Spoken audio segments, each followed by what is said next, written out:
Welcome back.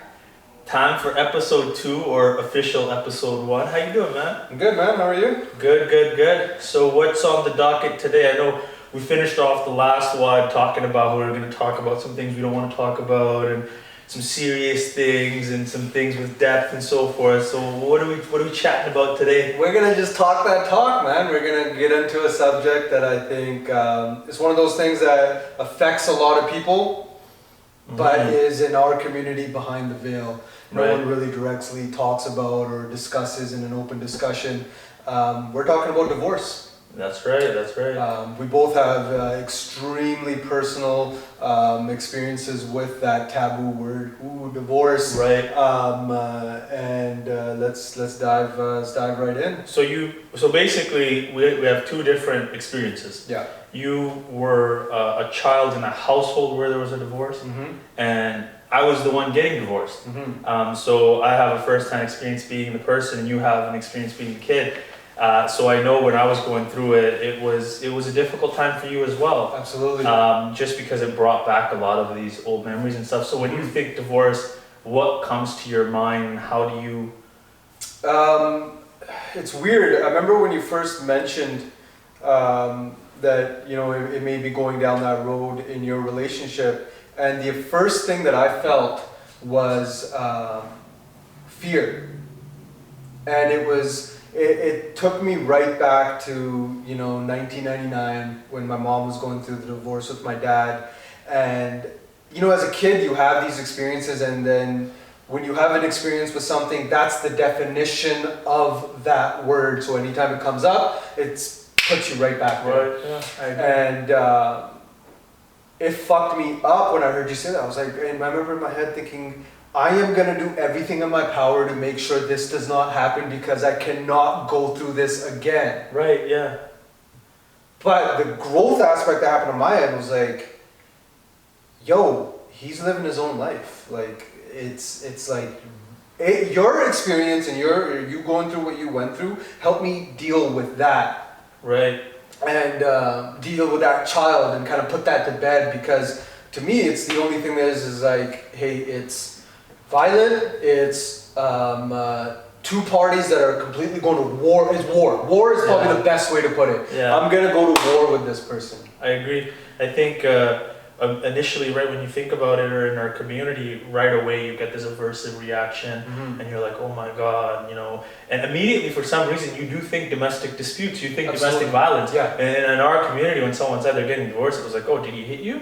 Or he was hitting you, or things like that. And for sometimes it has to get to that in order for the person to get divorced. There's a lot of women in our community that are in very poor relationships, and they don't have the freedom, I'm going to call it that, they don't have the freedom to get divorced as much as they would like to. And I think that's what I wanted to raise awareness on in today's episode. It was not so much about, I have my experience, but what I saw in my experience was the way that the women get treated.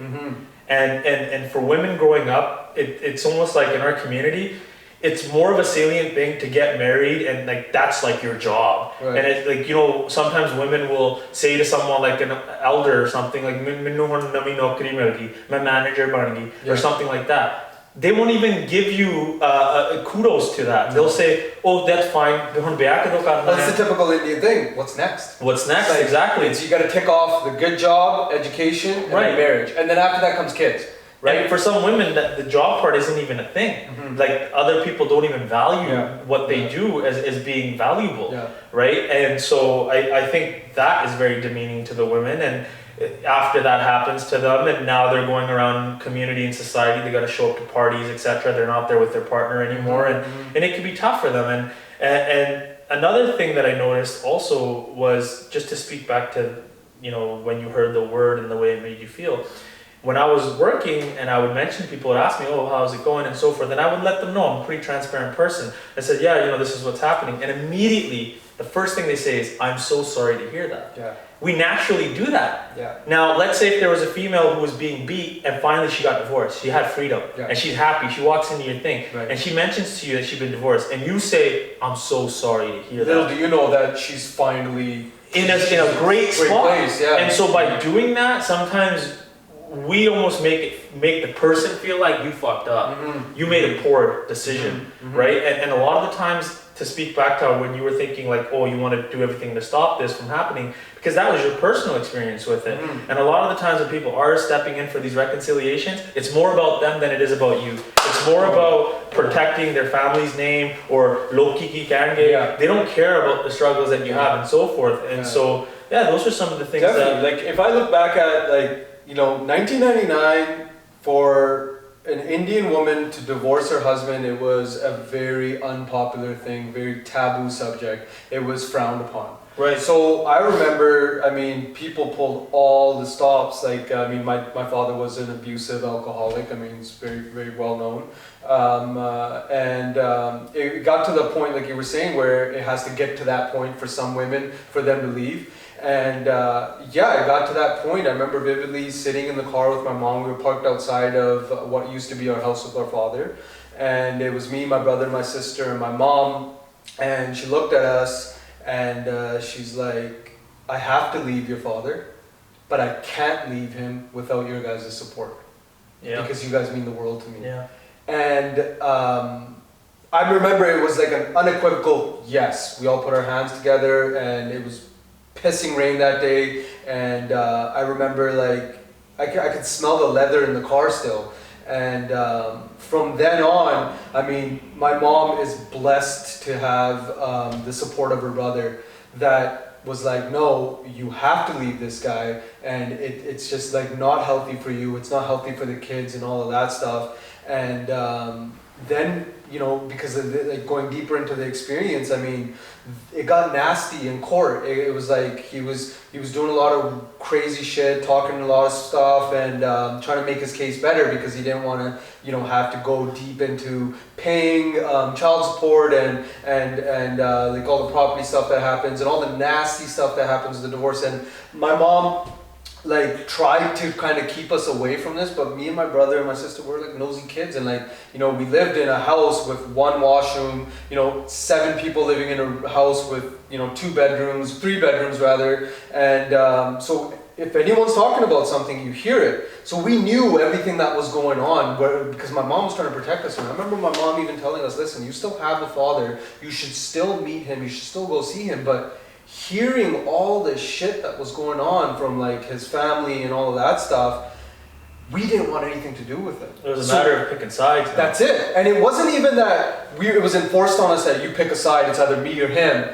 And it was more like, yo, you said that about my mom? Like, you said that about my mama who's taken us in graciously? So that was my definition of, like, that's probably what a divorce is. Right? And just to speak to that, so support, that's huge.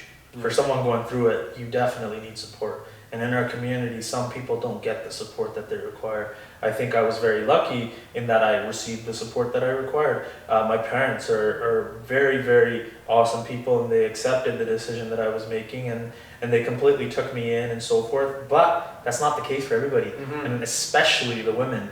It's hard for them to kind of like, sometimes their parents will say, we married you off, and now you're on your own, kind of thing, right? And it's sad to see that, like, this notion of and that's it. It's almost like you take it, and then it's like if you mess up or whatever, you're good. Not necessarily saying that that's what happened to my partner, but I see it, and I see it happening amongst certain families and so forth. So I know you were there for support for me, and I'm very, very thankful for that. And I think a lot of people, they don't get that. What they get is the other people projecting their agendas on them. I think it takes so long for people to get to that level of being able to say, fuck, how am I going to tell my mom? Exactly. I'm going to let my parents down. Yeah. Well, it's not always the case. Like, if we were to talk about, like, what happens with divorces nowadays, yes, there's still a lot of domestic disputes. There's a lot of substance abuse that leads to this type of stuff, unhealthy environment to be living in together with someone. But sometimes people just rush into relationships. 100%. Everyone's got this fire under their ass that they want to just get married, like you were saying, it's imposed on them and stuff like that. And you end up... And you see it everywhere. You see it on Instagram, you see it everywhere. You see these elaborate weddings and so forth. And then you have people rushing into it at 24, 23, they want 25. The wedding more than they want the marriage. And we got a few things we got to consider. Well, your prefrontal cortex isn't even fully developed till like late 20s, I think it is. And then the next thing, what's the statistical divorce rate of Canada at this point? It's about 50 or 60%. Yeah. So I ask you, if you were to board a flight, you had a 50% or 60% chance of surviving, would you take that flight? Fuck no. Probably not, right? But you can mitigate the risk in relationships and marriage. And then there's ways to do that. And I feel that people that are successfully doing that are able to navigate themselves through marriages, and they understand the compromise that lays in front of them. Yeah. The other thing I noticed as well is, growing up, a lot of us come from stern patriarchal homes where your father works, your mom works and does all the work at home. Yeah. So when your father comes home and so forth, his job is to work, quote unquote. Yeah. And so we see our fathers and we see men in our community acting a certain way. As men, we look at them and say, okay, well, this is how it's going to be. I know for my brother and I, growing up, we looked at our older cousins. They were getting married early 20s, mid 20s. This looks like what everybody does. Yeah. Let's go ahead and do it, right? Yeah. Did not understand the commitment and the amount of responsibility that comes with that decision. Definitely. And I think I learned a lot about that for sure. And then I dove into a lot of other stuff. I started reading a whole bunch of academic studies, and I know for a while we were helping out people with addictions and so forth, and that led me into reading about domestic disputes in Surrey and so forth. And there's a huge thing going on where the police show up and all of a sudden the female says, I don't want to charge him, or so forth. Well, now they've changed it where the Crown is just going to charge. And so they take the guy, they have to take him. They take him, the guy's family ends up calling the girl and saying, look what you've done. You sent our boy to jail. How could you? They ridicule her and so forth. And reading some of that stuff, it was just so hard reading some of that stuff. And I think we definitely need a shift. And the biggest shift I noticed was, I was a very judgmental person. Growing up, because I came from privileged backgrounds in certain manners, like I got to go to a good school, I didn't have to worry about working when I was in my teens and so forth. There's a lot of experiences that I was kind of guarded from, but that's not the case for everybody else. It's, first generation Canadians, we live in this matrix, if you will, right? So you grow up in a household where you have that patriarchal system, and then you get married. Well, you're going to probably marry someone that's first generation as well. So when you move in together, it's a whole different system. 100%. Right? It's one of respect, mutual responsibility, and it's one of that you can't take the lessons and this observatory behavior that you've taken from your parents and apply it to your relationship. That's a quick recipe for disaster. So what I learned after being married, and me and Ruby were together for 12 plus years. She's gonna kill me if I don't know the exact name. Sorry, Ruby, if you're listening. But we got into it. We got married, and I had the same thing. And it was like, okay, so we live in this house together. We moved out on our own with my brother-in-law and sister-in-law, and it was one of the first times where you had a proper responsibility. Okay, someone's got to cook. One other person's gonna clean, we're gonna do laundry together, someone's gonna do the floors, and it was just like, holy shit, what the fuck? I gotta work all day and I gotta come home and I gotta cook. And I remember vividly when my responsibility was to cook, and I fucked up a lot of dishes, right? And I just didn't I remember sitting there in front of the stove one day and thinking, my mom would work all day, come home to a husband who's pissed drunk on the couch, and have to make food for everyone in the house. And here I am, complaining like a little bitch about having to do this, coming from privilege. The wake-up call that I had was fucking nuts. And now, it's completely changed. We've been married for 3 years now, and going on 4 this May. Sweet, I got it.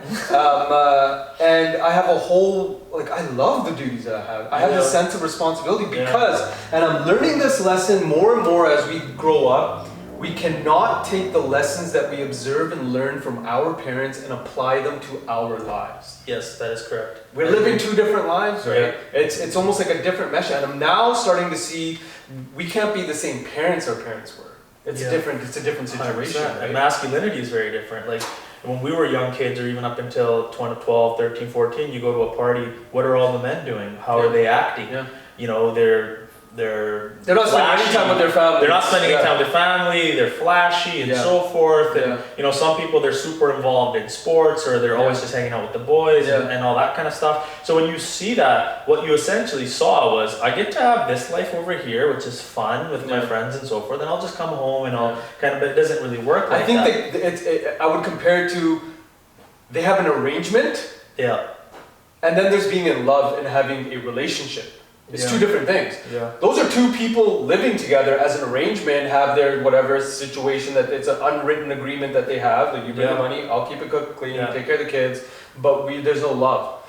And I think for future generations, you have to you can't bring the love into a relationship without having that respect and understanding that it's mutual. Everything's mutual. Yeah. Unlearning some of the shit that we have from childhood and relearning and understanding that essentially life is an evolution. You evolve. Yeah. Whether it's year by year, day by day, decade by decade, you are evolving. You're not the same person you were 5 years ago. So if we understand that, if more people go into this thing called marriage, or even let's just talk relationships, as in, I know I'm not going to be the same after I'm been with this person for a little while, or however long, and that's okay. Yeah. Spend more time in that relationship. Right. If you can, and if it's allowable, live together. Because the biggest culture shock for me was moving in together. I agree. Right?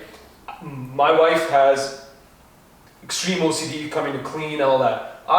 Leave your shorts on the ground, stuff like that, and you start to see that I would leave my stuff around and I would start to see like, holy shit, this stuff's really bothering her. Yeah. But it was so fucking hard for me to stop because I'd lived my life for the last, 27 years doing this way, and now I gotta change because of her. But I think love is the common denominator, right? Love is the common denominator that will make you want to change. Yeah. I love my wife. She wants me to make sure my shit's clean, I'll fucking clean. Yeah. Because I know she's reciprocating it in her way. Exactly. Not that reciprocation matters, but it's the fact that she is willing to change for me, I'm willing to change for her, and together we're molding into these two individuals that connect. I agree. I think growing together is extremely important because a lot of people can meet at a young age.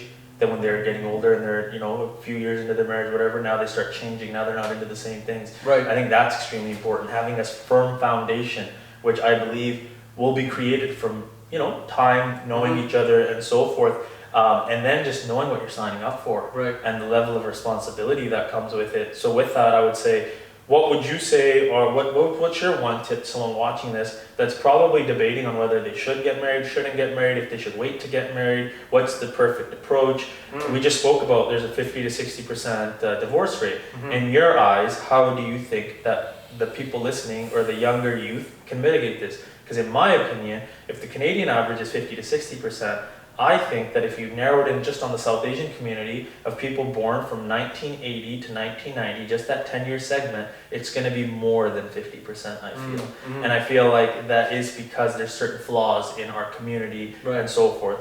If you wanted to just speak to that, what's a tip that we could kind of wrap things up with? I think one tip is hard, but if I was to go on another ramble, I would say it starts with you. Forget about your partner. What are you willing to compromise is the wrong word, but grow out of? What's important to you? Do you know yourself well enough to know that I can go into a relationship and provide value in someone else's life and learn to be loved? And it comes down to that. I think it's just like knowing yourself and knowing how much are you willing to give in and give out and receive to be able to make a beautiful relationship together. And it's a work of art. It's something that takes a labor of love, it takes time, and it takes a lot of change, but the end product, bro, I'm telling you, is so fucking rewarding that it's worth all the arguments. It's worth all the change. It's worth shedding all that old habits that you had, all that old skin that you have, and you become the person you've always wanted to be. People are able to achieve that single too. Don't get me wrong. I'm not trying to say that you can only be the person you want to be if you're with someone, but you find the right person and they bring the best out in you, you go to the fucking ends of the world for that person. Right. That's what I would say. What about you? Yeah, no, I think I would definitely agree with that. I would think that when it comes to certain fundamental values, make sure you're aligned on some of those things, right? Some fundamental things of ways that you would like to live your life and so forth. I think that stuff is important. And then, I think maybe just a little bit of time, right? Some time together. And I'm starting to think that you're probably better off making that decision to get married in your late 20s, close to 30. I agree. Right? And if someone's watching this and you're with someone, I really think this is the person, and you're 23 right now, give it a little bit. You know, it's okay. Just give it a little bit, and this is where the community comes in. Parents need to stop rushing kids into it. It's like, like if you think about it for a second, the way they treat it is like you're going to the dealership to get a car, right? Get that for kudi labli. I like the way this one feels. Yeah, exactly. And then you come back and say, lovely. Yeah. Right? And you spent a couple of weeks, this seems like the person, and so forth. And it's been working. Arranged marriages do work. And they have in the past. But I think if you're going to take it upon yourself to find the person that you're going to find, you need to give it a little bit more time. I think time is the only thing that you and you know what? People need to understand. You're not fucking old at 25. No, you're not. We feel 30 is literally the new 20. Exactly. We talk about this all the time. I agree. Like I feel I'm 31 now. Am I 31? Yeah, I think turning 32. Turning 32 this year. I feel like what I felt like at 21. This new type of like I'm in this new world. There's a whole other realm and. I remember being 20 thinking the 30-year-olds, what's this old head doing in the club? Get the fuck out of here. Yeah. But now I'm thinking, oh shit, okay, like this is a whole nother hemisphere I'm in. Exactly. I've traveled to the other side of the world with this bitch, right? So we put unnecessary pressures on ourselves because of our community or because of just life. We see things a certain way, we want to jump into that. And sometimes we probably make decisions a little quicker and faster than we need to, and we probably could take some time. Just take the fucking pressure off. That's it, man. Just relax. Just trying to live, man. That's it, man. Thanks, man. That was a good episode, man. Peace and love.